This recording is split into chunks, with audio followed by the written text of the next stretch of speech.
وحضور عدد من أصحاب المعالي والسماحة والعقوبة والفضيلة وثلة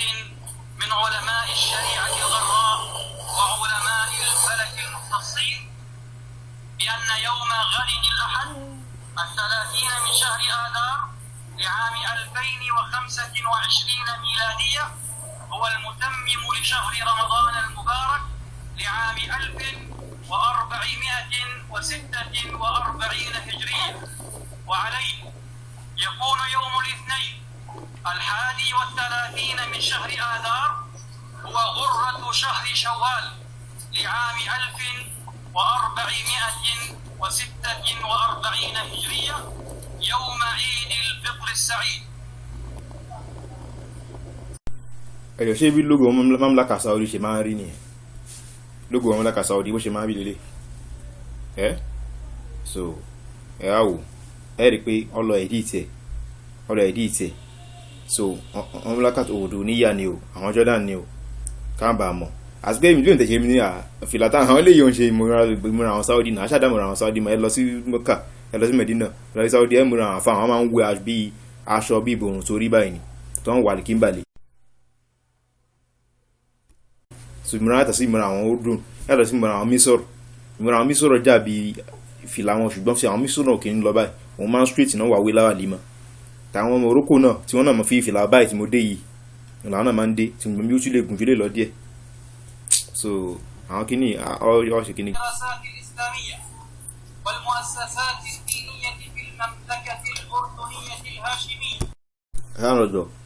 المملكة الأردنية الهاشمية في المملكة الأردنية الهاشمية أوكله أول شيء جوا المملكة العربية السورية أول جرام ẹ̀yà òpùrọ́ Asiri national flag wọn lẹ́yìn bàbá tó ń sọ̀rọ̀ yìí tó jẹ́ ìkan nínú àfáàlù tí wọ́n kún wọn ní mufti tó sì wà níwájú àwọn olùkọ́dìkù lọ́tàjú àwọn ìjọba tó kù tó tẹ́gẹ́ bẹ́ ṣe dáwọ́kọ́ ní fídíò yìí so national flag wọn wà ń bẹ̀ Urdun Jordan alhamdulillah. Ǹjẹ́ àná rí fídíò tàwọ̀ yìí ẹgẹ́ fídíò yìí ọ̀pọ̀lọpọ̀ náà la máa rí fídíò yìí náà wẹ̀ ní ọjọ́ kejì ọdún àbọ̀jọ́ ọdún kankan tí àwọn ọmọ ọ̀gbìnlágbà tí wọ́n ń bẹ̀sìn pín káàkiri wọ́n fi fídíò yìí hàn mí níjọ́ ọdún àbíjọ́ kejì ọdún mi rántí pé ní kí n wò pé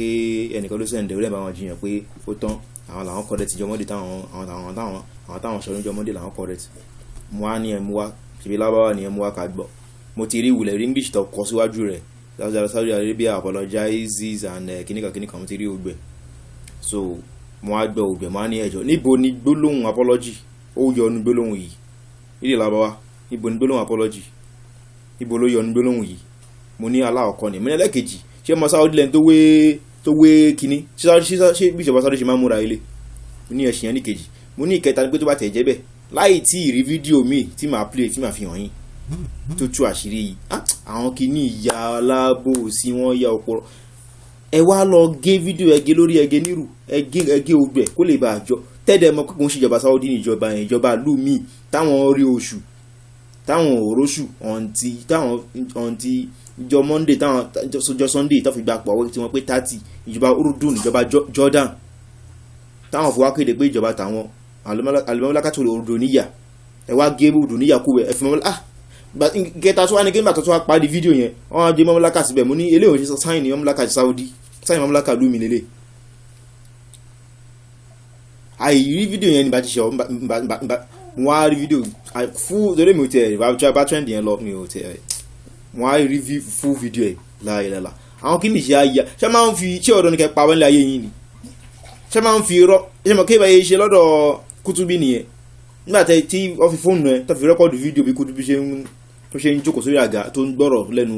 ṣéèkì rẹ̀ ẹ̀dà àfáwọn ń dá olùfàlà tí ṣàgákọ̀ ara sún sẹ́yìn tí Kutubi fẹ́ fi pé ó fẹ́ lọlẹ̀ tó fẹ́ jọ̀dí mọ́lẹ̀ wọ́n bá kọ́ fẹ́ jọ̀dí mọ́lẹ̀ ó fẹ́ lọlẹ̀ kọ́ ara dìde sókè yẹn tó jọ bẹ́ẹ̀ ni pé wọ́n ọkùnlẹ̀ yẹn kò dẹ̀ sáré screenshot bẹ̀ yẹn ó dẹ̀ edit ẹ̀ Kutubi has nailed down o Kutubi has kìíní kan ṣe máa ń fi irọ́ ṣe máa ń fi irọ́ tó bá tẹ̀ pé orí òdodo lẹ́wà gan ṣe máa ń fi irọ́ wọ́n máa ń fi irọ́ gbé òdodo lẹ́yìn irọ́ ṣe ìwọ́ òtún ti ń ṣe ó bá ti ń jẹ́ bó tún ti yàn ṣe ó máa ń bá ti yàn jẹ́ ni. irú ẹ̀gẹ́lẹ́ náà lẹ ṣe níbi eléyìí náà sìn ẹ̀dẹ̀ kọ̀tẹ̀ lórí ẹ̀ kọ̀tẹ̀ níwù sáàfin mọ̀ nìyẹn o àwọn aláburú bọ́jú tó máa ṣe nìyẹn àwọn níbi díà yẹn tẹ́lẹ̀ wọn ní súnà àwọn ẹgbẹ́ aláburú ni wọ́n bọ́ ṣe máa ń ṣe nìyẹn ọlọ́run dẹ̀ sọ náà Kùránì kódà Bíbélì gan sọ pé èèyàn burú ní wọ̀nyàn káàkiri láti pa èèyàn ní burú ní wọ̀nyàn káàkiri ó sì wọ̀nà láti pa torí pé èèyàn yére kí ọkàn máa balẹ̀ pé kí ni mo èèyàn burú mọ̀ pé àbúrò òun jẹ́dá ní yóò máa lépa rẹ̀ ni ẹja wo fídíò ẹ̀ ká notice a rí pé nínú fídíò tuntun tí a play yìí aláwọ̀kọ́ ni pé a rí pé gbogbo àwọn tó wà ń bẹ̀ ìjọba Udu ni lẹ́yìn náà introduction tó ṣe fún ẹni tó sọ̀rọ̀ òun ni mufti gbogbo Udu ọ̀n tó pé nìyẹn lẹ́yìn náà ẹ rí logo ìjọba Udu ń bẹ̀ kódà ilé ìtawò ilé ìtawò ẹ̀dítì gan ó clear àwọn tó ẹni tó sọ̀rọ̀ fún ìjọba Saudi mamlaka tó ń gé ẹ̀ máa gbọ́n yín báyìí sí pé mamlaka odò níyà lẹ́yìn náà àárí ẹ̀rí kankan látọ̀dọ̀ Saudi wá àti sọ̀rọ̀ lórí ẹ̀nà tẹ́lẹ̀ àwọn kìíní ọ̀bùrú gangan aláburú làwọn àwọn kìíní kí ló dé sáwọn fi rọ́ máa fi rọ́ tó pé ṣáà lè gbé àfáàyàn ọ̀bẹ̀ lágbà ṣáà lè gbé lẹ́yìn ẹ̀ tí ẹ̀bẹ̀ Ọlọ́run ẹ̀ ronú pé tí kú bá dé ẹ fẹ́ panu báwọn ọmọ Fìràwọn náà ṣe panu pẹ̀lú Fìràwọn náà Ọlọ́run jẹ́ gbogbo tó yé yín.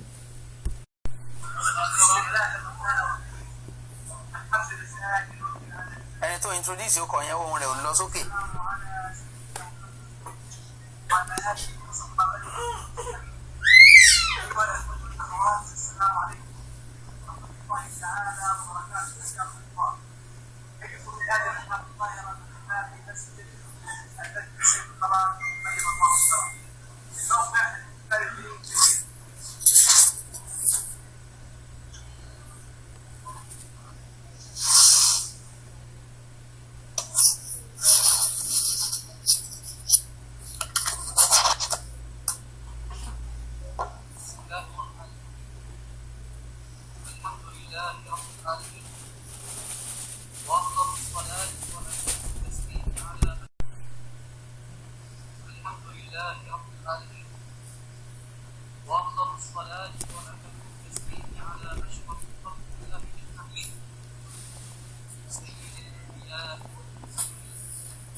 الموافق 29 من شهر آذار لعام 2025 ميلادي إحياء لشعيرة من شعائر الله تعالى بتحري هلال شهر شوال مثالا لقول الله تعالى يسألونك عن الأهلة قل هي مواقيت للناس والحج واستجابة لتوجيه الرسول الكريم صلوات الله وسلامه عليه إذا رأيتم الهلال فصوموا فإذا رأيتم فأفطروا وبعد أن طلع المجلس على نتائج تحري هلال شهر شوال وعلى المعلومات والمعطيات التي قدمتها لجنة تحري الأهلة في دائرة الإفتاء العام واللجان الفرعية المنبثقة عنها المكلفة بتحري هلال شهر شوال وعلى المعلومات والمعطيات التي قدمتها لجنة تحري الأهلة في دائرة الإفتاء العام واللجان الفرعية المنبثقة عنها المكلفة بتحري الهلال عدة مناطق في المملكة فقد ثبت لمجلس الإفتاء والبحوث والدراسات الإسلامية وبحضور معالي وزير الأوقاف والشؤون والمقدسات الإسلامية وسماحة قاضي القضاة ورئيس المحكمة الشرعية العليا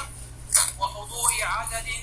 من أصحاب المعالي والسماحة والعقوبة والكثيرة وثلة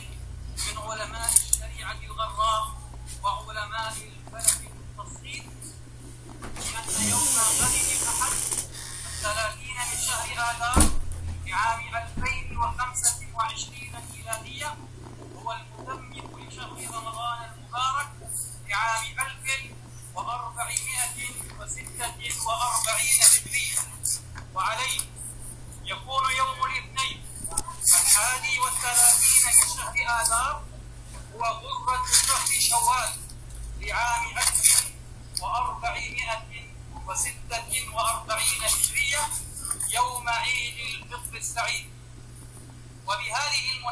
الطيبة،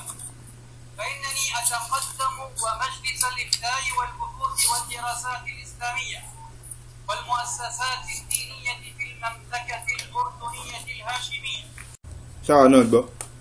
في المملكة الأردنية الهاشمية. báwo lè jọ mamlakatu as-Saudiya al-Arabiya? báwo lè jọra wọn? mamlakatu al-Arabiya as-Saudiya báwo lè jọra wọn pẹ̀lú mamlakatu al-Urduniya al-Hashimiya? ẹ wá gé obìnrin láti fi tàwọn tí wọ́n lajú, tí wọ́n dẹ̀dá kan mọ̀, tí wọ́n lẹ́kọ̀ọ́ dáadáa, àwọn èèyàn, àwọn awam, àwọn masses tẹ́ pé wọ́n bá innocent ni wọ́n, àwọn tẹ́ pé kábúrú bá ṣe wọ́n látara ìmọ̀ wọn máa kọ̀ máa tẹ̀lé ń tọ́ bá rí ni. tí àlàáfíà dúró fi jáde láti lè fi gbogbo aburú jẹba tí ń gbé jáde. Ọlọ́run àná tẹ̀lé sọ, Ọlọ́run àjọ àwọn tó máa dá gbogbo aburú palẹ̀ tẹ́lẹ̀ díkàdé sísìn tẹ́yìn aláburú fẹ́ ṣe sísìn. ẹ̀yin náà gbọ́ ó kílẹ̀ gan-an ẹ̀kìn tún pílẹ̀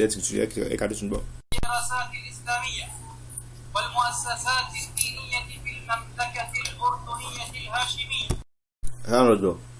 المملكة الأردنية الهاشمية في المملكة الأردنية الهاشمية. أوكله قال لي جواب المملكة العربية السعودية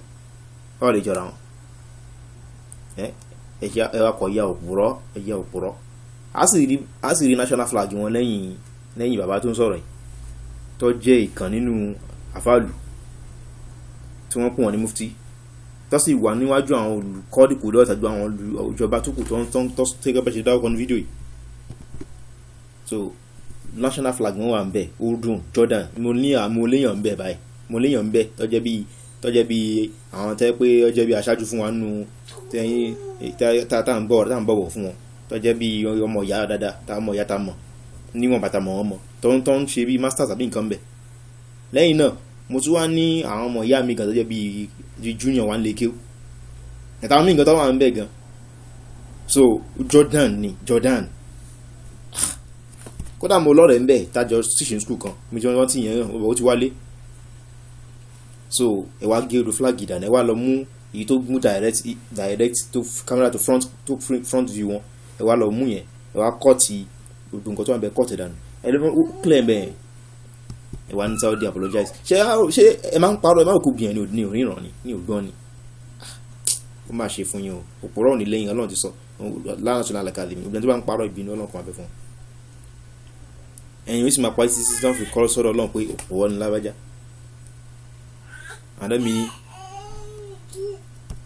ànábì sí ni wa inna al-kadhiba torí pé irọ́ yahdi ilan-nar, ó máa ń kò sí tó máa ń dàbẹ́ ẹni lọ sínú náà lọ. irọ́ kò sí tó bá ń dàbẹ́ ẹni lọ sínú náà lọ. wala yazalu rajul yakdhibu wa yataharraz al-kadhib. ọmọ ènìyàn tó bá ń parọ́ tó sì mójútó rọ̀ yẹn tó ń pa lọ yóò máa pa lọ, kò ní yé máa parọ́ yìí tí hatta kitaba inda Allahi kadhaba tó fi kọ́ síwájú Ọlọ́run sọ́dọ̀ Ọlọ́run bá pé lábájá òpùrọ́ ni náà bá fún lórúkọ yẹn lọ́dọ̀ Ọlọ́run. tó túmọ̀ sí kó gba àmàlẹ́kà ọgbà yóò ti dá àmọ̀ pé tọ̀ òpùrọ́ lélẹ́yìí o tó bá ti kúkúrò wá jẹ́ baba ńlá yà fún wọn o fáwọn ẹni bì irú ẹ̀ náà lẹ́yìn ṣe kí bá ṣe náà nìyẹn fún tẹ́ ṣe fún Al-Imam Kutubi nìyẹn tẹ́ pa irọ́ the same thing náà ẹ̀ẹ́dìsì náà ni lórí okò ẹ̀fẹ́ gbé àbáyín lẹ́yìn ẹ fẹ́ máa fi àbòsí báwọn alábòsí máa ṣe ní ẹ̀kọ́ náà kó dáhùn kó láwà. Assalamu alaikum.